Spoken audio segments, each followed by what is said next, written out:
नमस्कार दोस्तों, स्वागत है आपका हमारे चैनल कुंडली टीवी पर। दोस्तों, जैसे कि सब जानते हैं कि 2 नवंबर यानी कि कार्तिक मास की शुक्ल पक्ष की द्वादशी तिथि को तुलसी विवाह किया जाएगा।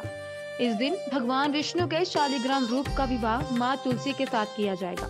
लेकिन दोस्तों, क्या आपके मन में कभी ये सवाल आया है कि भगवान विष्णु का रूप माने जाने वाले शालिग्राम आखिर प्रकट कैसे हुए और क्यों शालिग्राम को तुलसी के साथ पूजा जाता है? अगर आप भी इसके पीछे का कारण नहीं जानते तो हमारी आज की ये वीडियो अंत तक जरूर देखें, क्योंकि आज हम आपको इसी से जुड़ी एक बहुत ही रोचक और भावनात्मक कथा के बारे में बताने वाले हैं। तो चलिए बिना किसी देरी के शुरू करते हैं। पौराणिक कथा के अनुसार तुलसी माता का पूर्व जन्म वृंदा नाम की एक अत्यंत धर्मनिष्ठ और सद्गुणों से संपन्न स्त्री के रूप में हुआ था। वृंदा का विवाह दैत्यराज जलंधर से हुआ था, जो अपनी वीरता और सामर्थ्य के कारण तीनों लोकों में प्रसिद्ध था। भगवान विष्णु से मिले वरदान के कारण जलंधर अजय बना रहा। जब तक उसकी पत्नी वृंदा का सतीत्व अटूट रहेगा, तब तक कोई भी उसे पराजित नहीं कर सकता था। इसी वरदान के प्रभाव से जलंधर ने देवताओं पर अपना वर्चस्व स्थापित कर लिया और उन्हें काफी कष्ट देने लगा। उसकी अपार शक्ति के आगे स्वयं भगवान शिव भी उसे परास्त नहीं कर पा रहे थे, क्योंकि वृंदा के पतिव्रत धर्म की शक्ति ही उसकी सबसे बड़ी रक्षा कवच थी। जब जलंधर के बढ़ते अत्याचारों से देवता अत्यंत व्याकुल हो गए तो कोई उपाय नहीं सूझा। तब उन्होंने भगवान विष्णु से सहायता की प्रार्थना की। देवताओं की विनती सुनकर भगवान विष्णु ने जलंधर का रूप धारण किया और वृंदा के सामने उपस्थित हुए। वृंदा ने उन्हें अपना पति समझकर उनका सत्कार किया।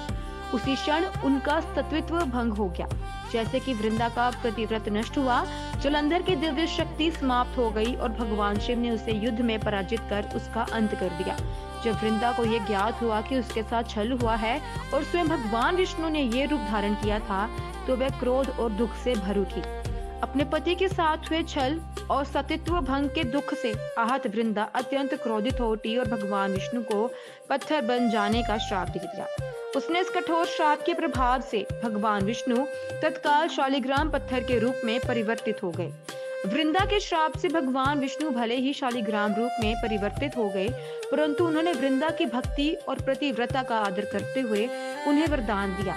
भगवान ने कहा, हे वृंदा, तुम्हारा समर्पण और निष्ठा अतुलनीय है। यद्यपि तुमने मुझे पत्थर बनने का श्राप दिया है, फिर भी मैं तुम्हें आशीर्वाद देता हूँ कि तुम पृथ्वी पर तुलसी के रूप में प्रकट होगी। मेरा शालिग्राम स्वरूप सदैव तुम्हारे साथ पूजित होगा और मेरी आराधना तुम्हारे बिना अधूरी मानी जाएगी। बताते चले कि धर्म ग्रंथों में तुलसी को माँ लक्ष्मी का रूप माना जाता है। माना जाता है कि जिस घर में तुलसी का पौधा होता है, वहाँ देवी लक्ष्मी स्वयं वास करती हैं। तुलसी दल के बिना तो श्री हरि नारायण और श्री कृष्ण की पूजा भी अधूरी मानी जाती है।